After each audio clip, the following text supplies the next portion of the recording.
This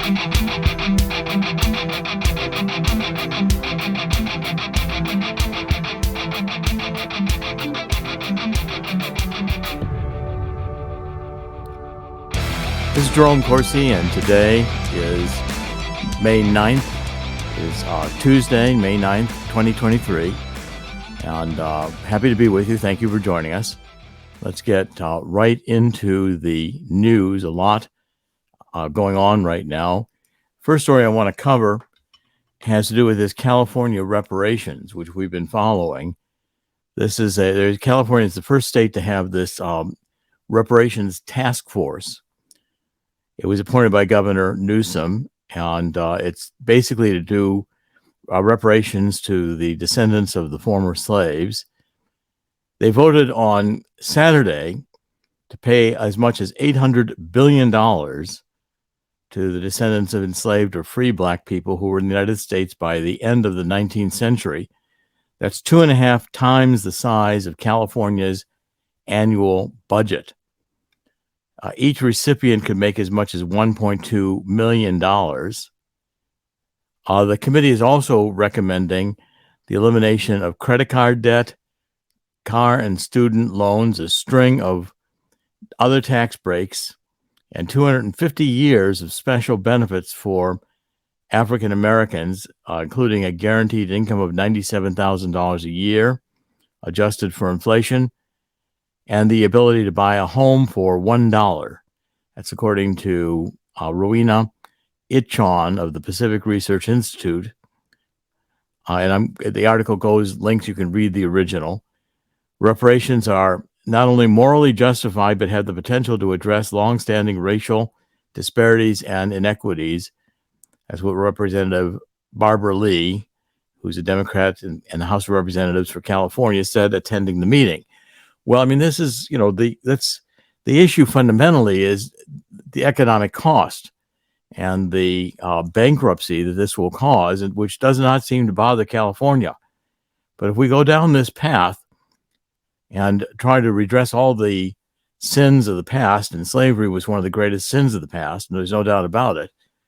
But again, the United States and Great Britain were the first two countries to outlaw slavery. And it took a civil war to do so.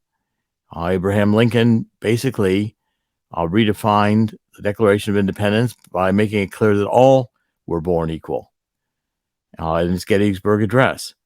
So again, this is a rewriting of history, which is the neo-Marxist, very destructive in the sense that it is economically intended to ultimately destroy capitalism. This is one of the arguments. I have a new book coming out, which is the follow-up to The Truth About Energy, Global Warming, and Climate Change. The new book is going to be The Truth About Neo-Marxism, Cultural Maoism, and Anarchy, the political philosophy behind this movement. And it's really about destroying capitalism. That's what it's about, and intended to utilize these racial divisions and other divisions in order to mobilize a society in a negative way. It's not going to benefit anyone to intensify these racial divisions. The next article I want to cover is Solzhenitsyn, who is the famous, celebrated Russian writer who, in the 1980s, he won the Templeton Prize, and he gave a speech. And what he said is basically that, I'll just read a tiny little bit of his speech. He said, over a half century ago, while I was still a child, I recall hearing a number of people offering the following appreciations for the great disasters that had befallen Russia. Men have forgotten God. That's why all this has happened. Well, I think that's, again, the truth. And the speech is well worth reading. I've got the links here on the article to read the speech. I encourage you to do so. He said, Solzhenitsyn said, since then I've spent 50 years working on the history of our revolution. In the process, have read hundreds of times, collected hundreds of personal testimonies, etc. He's written 8 volumes, and he was asked today, what's the main cause? He said, men have forgotten God. That's why all this has happened. Well, again, in the spirit of 2 Chronicles 7:14, we need to get back on our knees and and beg God's forgiveness for not having intervened sooner. By the way, New York State is going to revise all of its reading courses because they're saying it's some astounding percentage. It was in the New York Times today. I happened to notice it. Some astounding percentage of kids in the public schools can't read. New York is going to change the way they teach schools because half the children in grades 3 to 8 fail reading proficiency tests. Well, I mean, this is the kind of thing we're going through right now. It's really insanity. We're doing reparations. Kids can't read. They're being taught in the schools about sex. It might be nice if we taught them how to read, write, and do arithmetic. If that used to be the fundamentals of education. We've got a lot to cover today, and I want to cover a couple more stories. I'm going to ask Chris to comment in a minute or two. But first, I want to cover this one on the electric cars are losing their value twice as fast as gas vehicles. Now, there's a lot of information coming out, I think, recently, increasingly, as people are actually using these EVs. And they're trendy. We've got very slick commercials on television. It's the popular, politically correct that we should all go to electricity. That, by the way, if we all went to electricity, there's not enough electricity in the world to support a completely electric world. Where's the electricity come from? Largely hydrocarbon fuels generate the electricity. Still, about 85% of all the energy in the United States is hydrocarbon fuels. But what these studies are showing now, and there's getting to be an increasing number of studies, is the EVs are not worth the money. It's being reported both in the United States and in Great Britain. And it's contrary to all the left-wing advertising and the mainstream media propaganda. But EVs depreciated twice the rate of gas-powered cars. This was according to a new study from ChooseMyCar.com. The researchers found that EVs depreciate at double the rate of gas-powered cars, making them expensive and a bad investment over the long run. I'm just reading a little bit from this article. On the average, EVs lost 51% of their purchase value in a 3-year period of time between 2020 and 2023, compared to gas-powered cars in the same period of time that lost 37% of their value on average. So that's 51% loss for EVs of their value in the 3 years since purchase versus 37% for gas-powered cars. Study found that the higher the original purchase price of the car, the greater loss in the value. One of the worst offenders is the Tesla Model S, which they say is it's not characterized particularly fondly, but it lost 32% of its value in 3 years. And the point is that as you look at this, you're seeing that EVs essentially are difficult to maintain. The batteries do get old. They can be subject to burning. The fires are very hard to put out for the fire departments. The percentage of the American shoppers that are very unlikely to consider purchasing an EV in the next 12 months reached 21% in March, up 2% from the 19% the prior month, according to J.D. Power, which is one of the better respected rating companies. This is a very unlikely response. This is the highest we're unlikely to buy one of these that J.D. Powers has ever seen. Americans don't want them because of it has nothing to do with price and charging. Basically, the cars themselves are extremely expensive. The electricity costs are increasing, and the time it takes to refuel them. All these are factors. Limited driving distance per charge and time required to charge were frequently cited, with 43 and 41% of respondents in these studies that were done. And I think you can find that basically we are in a situation right now where if you take a look at these electric vehicles, they are, I reported consistently, they get, if they stop, you can't move them. So they don't roll like a gas powered car does. Can't put it in neutral and roll it around. They are extremely difficult if you want to travel long distances. And you've got to find a charging station that works and is open and is free. And as more people are driving these cars, we're lagging behind in the charging stations. They're a trendy idea. And what I'm predicting is that they aren't going to last very long because, again, we're looking at a whole series of ideas here which are in the popular vogue. This whole critical theory, which is essentially neo-Marxism, attacking the United States. We've taught our children, Solzhenitsyn points this out, we're teaching our children to hate the country. I mean, the United States is self-destructing. And I'm saying that the economics we're going through now are also self-destructing. Another story I'm following very closely is this debt ceiling. And it has to be done very quickly. It has to be done basically this month. The United States has hit the debt ceiling with over 30 trillion now in debt. The Democrats are planning to spend more. So they want to raise the debt ceiling and print more money. And what this is doing is it's undermining our currency as we're going into stagflation, which I think will be a very serious recession, if not more than that. It'll hit globally. At the same time, inflation is going to continue because the inflation is not caused by huge demand in the economy. It's caused by so much of the money supply. We have so much money being printed and given out, and now people are getting used to money being given out.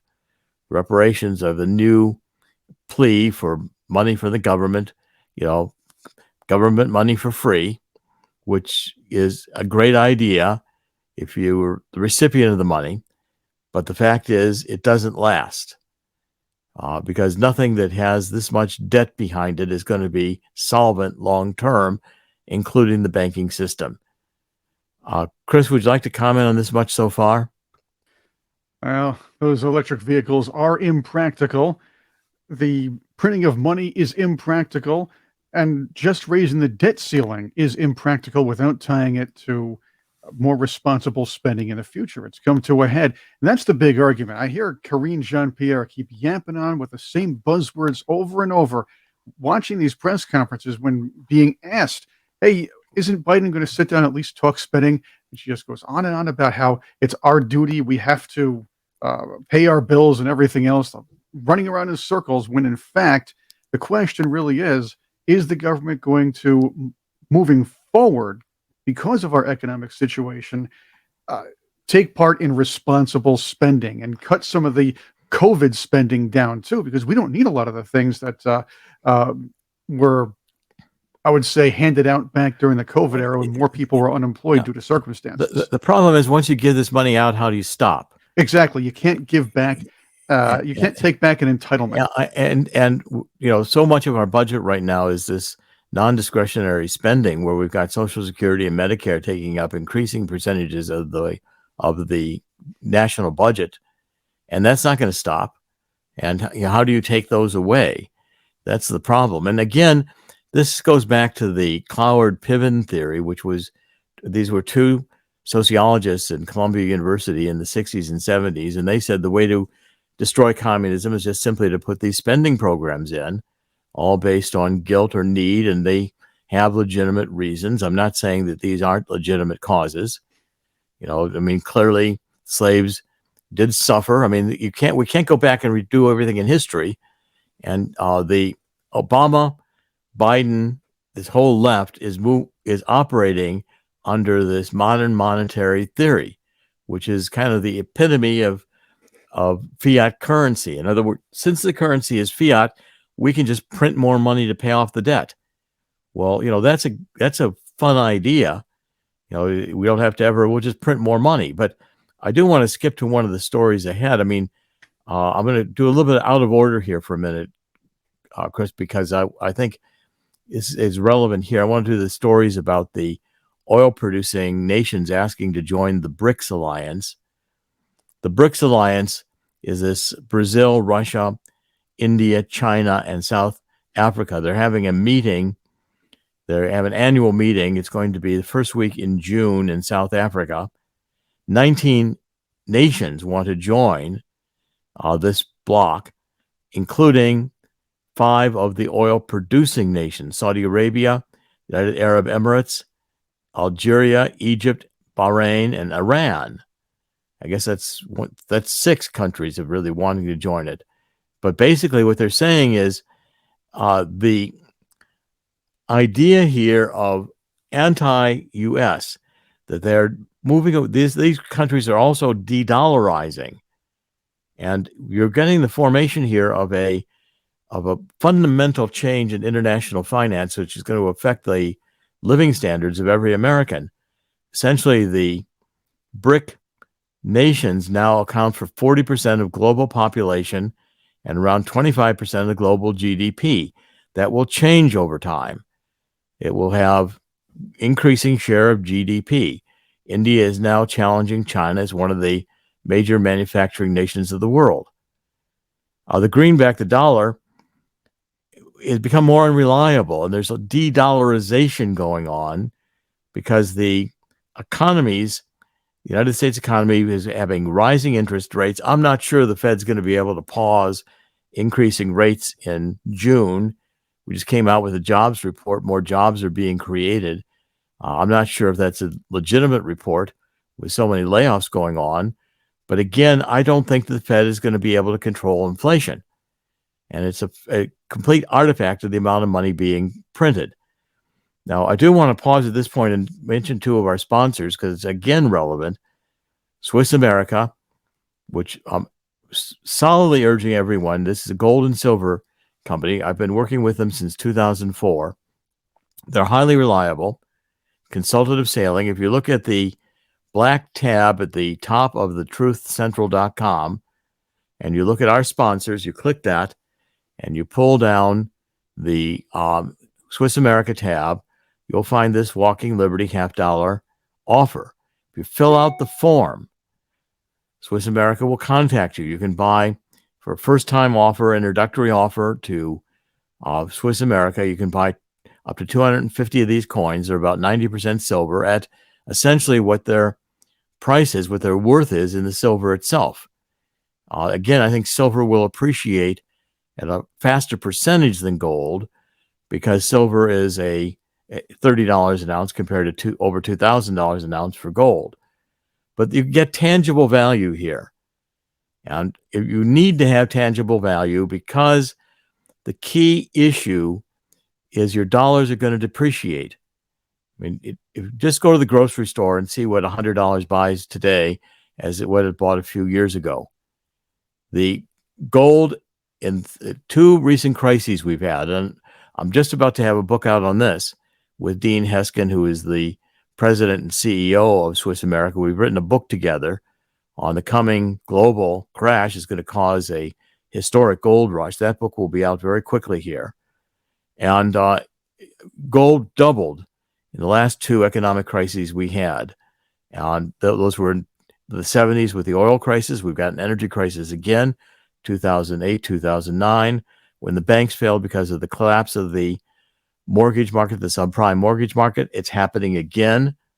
We're having a collapse of the commercial real estate.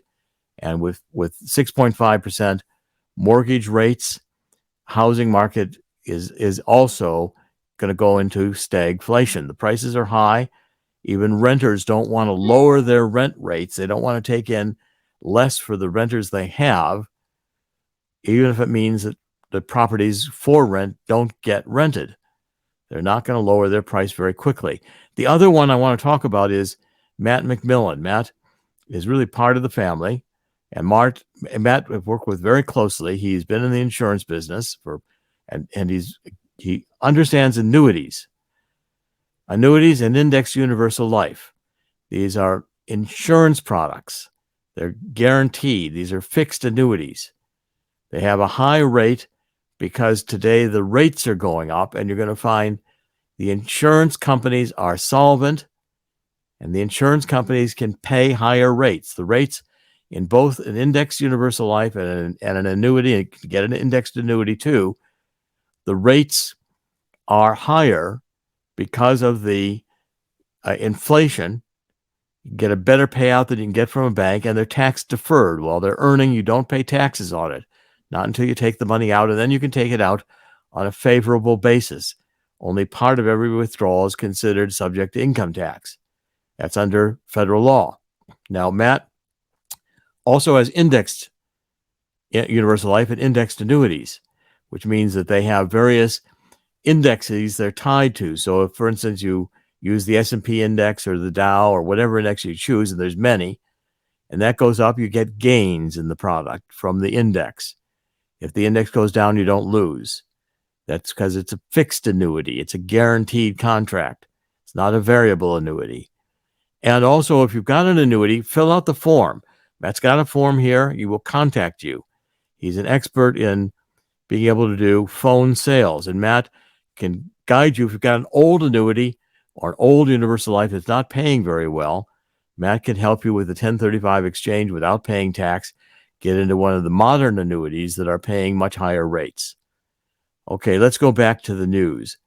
The next story I want to cover is, let's go back to the global warming issues, because we've got two stories. Additionally, the American transit systems, all of our transit systems, public transit systems across the country, are losing money. There's been a dramatic decline in ridership since the pandemic and the lockdown. Some of the largest cities have basically less than 70% of their pandemic traffic. And this is being covered also by Politico. Despite being rescued with $55 billion in federal COVID money in 2020 and 2021, the nation's largest transit systems will soon need to find billions of dollars a year just to stay in operation. That's transportation systems from Los Angeles to New Jersey. And I'm increasingly reading stories in New York where the subways just aren't safe. People are getting to be afraid to get into public transportation because they'll be accosted. The radical left has again decided to invade the transit systems. In San Francisco, BART, Bay Area Rapid Transit System, is down 60% compared to pandemic levels. Essentially, federal money is provided for about 15% of transit budgets for public transit, but it's not enough if the riders aren't there. And again, if the nation doesn't feel safe in the cities, it's another reason why the 5-day work week is going away. It's another reason why the commercial real estate buildings are largely getting to be vacant, up to 40% vacancy in cities like New York, Chicago, etc. And fundamentally, this is going to be a non-supportable economic situation. It'll just take more money. And if we get more money, the United States is going to fundamentally lose its status as a reserve currency, and we're going to go into stagflation. So I'm encouraging all of you to get some tangible value in gold. Pay off your debts. You better be prepared for a big storm, because one is coming. All right, now this next story, and I've been arguing this in my book about this, is completely compatible with my book about the truth about energy, global warming, and climate change. There's a new study that was published in a physics magazine, and essentially what they're saying is that there's actually a $1 million Millennium Prize offered, and I've got the link to it here, basically for solving some equations. It's a Millennium Prize that's available for a formula for wind turbulence that has never been solved. You see, we can't predict wind turbulence. We can't predict climate because the mathematical models are extremely complex and they're nonlinear. In other words, if you understand the linear math and nonlinear math is particularly difficult because the variables interact. So one time they may produce this result, X result. Another time they may produce a completely different result because the interrelationship between the variables has changed.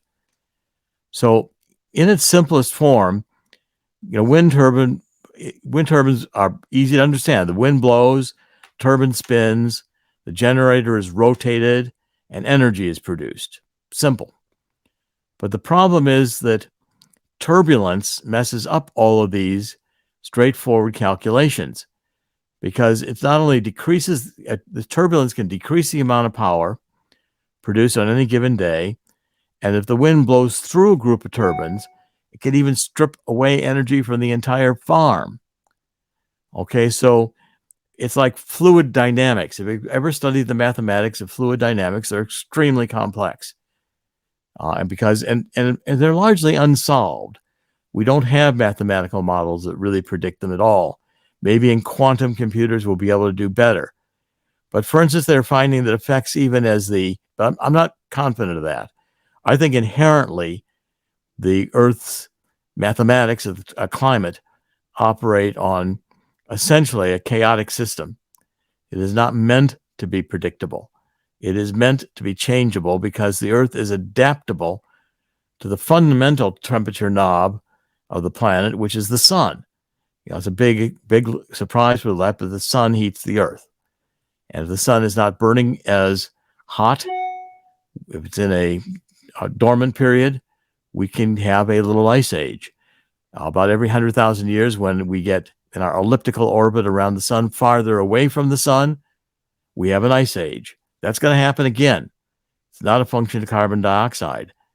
But the chaotic nature of the wind, for instance, they're beginning to find that globally, you've got very high altitude wind changes that affect the turbulence in the lower levels of the atmosphere. So you've got a even more complicated atmospheric turbulence dynamic, and the atmospheric modeling is nowhere near where it needs to be if we're going to maximize or even have the possibility of producing stable energy out of wind farms. And quite frankly, I don't think it's possible to do. So I don't think no matter how hard you work on the mathematics, you are not going to find a solution to this problem. The problem is inherently meant by the designer, who's God, meant to be chaotic, and it works. And it doesn't need us to work. Okay, now finally, this story I want to cover is the Biden administration. This is in the, it's in the New York Times today, I believe. No, Epic Times has this today, Epic Times. That there's an article here by Kevin Stocklin, and all my articles are linked. You can see the original sources for all of them. These EPA regulations, for instance, we covered it extensively. The EPA has now put out regulations on the tailgate emissions for vehicles, which would basically mandate that in 10 years, 70% of all vehicles produced or operating in the United States would have to be electric. Now, essentially, the EPA has announced these standards, and they're going to start implementing them in 2027. And the court cases are challenging that federal agencies like the Environmental Protection Agency are way outside of their mandate set by Congress. In other words, we're not supposed to be legislating through the agencies, unelected bureaucrats. And that's what's happening. We have a doubling or a huge increase in the bureaucracy under Obama, and these people are making laws, and they're not elected. They get the ability to do rulemaking authority, and then they use it to do fundamental policy changes. The EPA is not empowered to mandate that the United States use only electric vehicles. And by the way, the story we covered yesterday on the fact that you're going to have a lower standard of living. This was in the BBC, that everybody's going to have to reduce their standard of living by 75% if the climate agenda, which is an ideological agenda, gets put into place. In other words, now they're not only going after gas burning stoves, gas burning heaters, they're going after dishwashers, your appliances. They want to re-engineer all the requirements of living. Essentially, you're going to be required to walk. We're not going to. You cannot run a modern industrial state with the mandate to go to electric and solar when the technologies don't work. And fundamentally, the world is dependent on hydrocarbon fuels. They are abiotic. They're not dinosaur fluid. We're not running out. The Earth produces these on an ongoing basis, hydrocarbon fuels. If you'll read my book, you'll see the formulas. I include the formulas. I explain the derivation of how we came to understand that hydrocarbon fuels, including coal, oil, and natural gas, are natural products of the earth made on a constant basis in the mantle of the earth. The chemistry and the formulas are there. Take a look at them. Again, it's like the reading not being taught in our schools. Our children are being taught a hate America ideological agenda. And fundamentally, these myths are being able to be perpetuated because people do not have the science background to understand what nonsense they're being told by the mass media. Chris, any final comments before we wrap up today? I was looking at that equation. I want to win that money. I have to. I want this grant so badly. So I think I solved this. I solved this. Oh, okay, good. Here's the equation: wind energy plus turbine use minus cents equals politicians with lined pockets. Well, that's true. Here's another one. True. That doesn't work. Wind turbines minus environmental concerns, divided by solar farms plus smug celebrities times indoctrination equals rolling blackouts. Yes, I've been starting to write on the Gateway Pundit as well as American Thinker. I have articles on both this past week, and I'll have more, I think, this week. What you're seeing is that just take a look at all the politicians who get rich. You know what? I think Obama's net worth is $70 million. I think Hillary's is $120 million. Biden's is also in the millions. I mean, you know, the corruption is massive, and it's perpetuated by the fact that we've lost our media as an independent watchdog. The media becomes a CIA puppet, as the CIA tried to do it, fully documented. This Mockingbird project where journalists have been paid by the CIA to parrot what the CIA wants people to believe since the 50s. I want to cover one more thing before we leave, because I'm getting a lot of responses on this. Go to our last sponsor, My Vital C, and go again to the black. Pick down the sponsors. You'll see My Vital C. These are sponsors that I think I truly believe in, and I've used all of the services. I can verify firsthand. I've taken this carbon 60, which is a unique molecule, 60 carbon atoms in a cage structure like a soccer ball or a geodesic dome. They have longevity effects, energy effects. They help your sleep. They're antioxidants. They're not FDA approved. These are supplements. It's all I'm giving my personal testimony. And I'm not promising they'll work for you, but I have tried them with a lot of people, and they are very, very widely accepted. This company is, I think, the best for producing the purest quality carbon 60. I've also written a book with Chris Burries, and I get asked, by the way, about, I look younger. People are saying, well, I use some of their hair products and their skin products, and I'll swear by them. My hair has actually developed color. I haven't had color in my hair since my 50s, and this is pretty remarkable. And I'm not coloring it. I'm not doing any dye. In fact, it's changing in different spots and different colors. So I used to have multicolor hair when I was young. Combination of red, brown, and silver. Then it went just totally silver. But now it's coming back. And these products, I solidly recommend you give them a try. If you just click the bars here that say add to cart or buy now, you could buy them directly. And of course, they'll benefit the program, and we'd greatly appreciate that. But I'm telling you, these three things, the My Vital C, working with Matt McMillan, the McMillan Agency, and with Swiss America, if you do these things, you're going to benefit your life. They have benefited mine, and I want to share them with you. So, Chris, thank you very much. This is Dr. Jerome Corsi. Today is Tuesday, May 9th, 2023.